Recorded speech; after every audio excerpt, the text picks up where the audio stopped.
की 10 फरवरी 2023 के साकार मधुर महावाक्य हैं। मीठे बच्चे, बाप तुम्हें हद और बेहद की नॉलेज दे, फिर इससे भी पार घर ले जाते हैं। सतयुग त्रेता है हद और द्वापर कलयुग है बेहद। प्रश्न है आज की मुरली का कि बाप द्वारा मिली हुई नॉलेज में मजबूत कौन रह सकता है। उत्तर है इसका कि जो पूरा पवित्र बनता है। पवित्र नहीं तो नॉलेज धारण नहीं होती। पवित्र गोल्डन एज बुद्धि में ही सारे नॉलेज धारण होती है। वही बाप समान मास्टर नॉलेजफुल बनते हैं। सेकंड प्रश्न है आज की मुरली का कि पुरुषार्थ करते करते तुम बच्चों की कौन सी स्टेज बन जाएगी। उत्तर है इसका अब तक जो उल्टे सुलटे संकल्प विकल्प चलते वह सब समाप्त हो जाएंगे। बुद्धि योग एक बाप से लग जाएगा। बुद्धि सोने का बर्तन बन जाएगी। बाप जो भी रत्न देते हैं वह सब धारण होते जाएंगे। ओम शांति। मीठे मीठे रूहानी बच्चों को रूहानी बाप रोज रोज बैठ समझाते हैं। यह तो बच्चों को समझाया गया है कि ज्ञान भक्ति और वैराग्य का यह सृष्टि चक्र बना हुआ है। हद और बेहद के पार जाना है।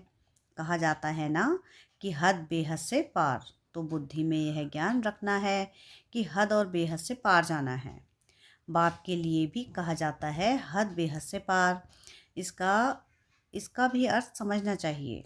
रूहानी बाप रूहानी बच्चों को टॉपिक पर समझाते हैं।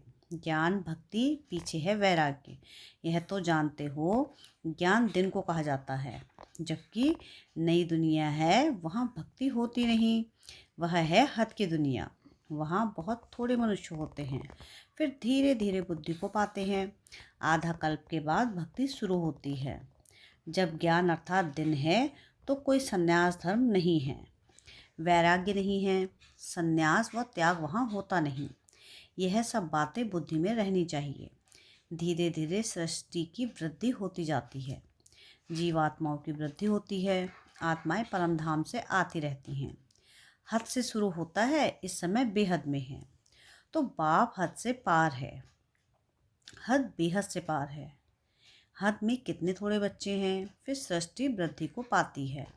अब इनसे भी पार जाना है। इसको कहा जाता है बेहद। पहले आत्माएं हद में थी।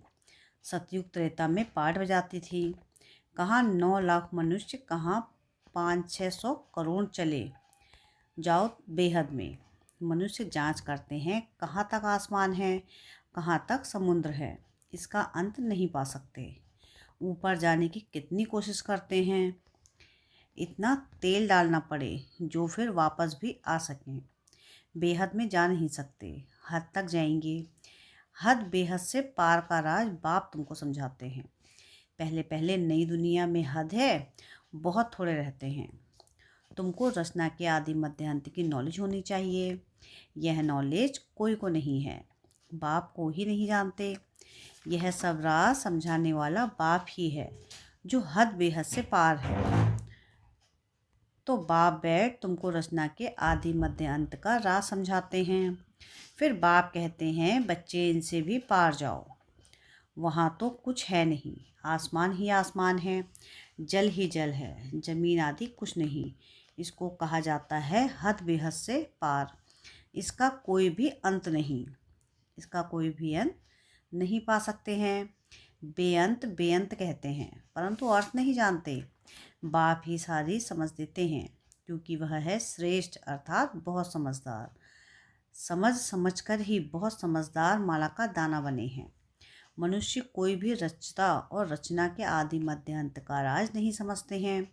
बाप ही समझाते हैं। कहते हैं मैं हद को भी देख रहा हूँ, बेहद में भी जाता हूँ। इतने सभी धर्म हैं, ऐसे ऐसे स्थापना होती है।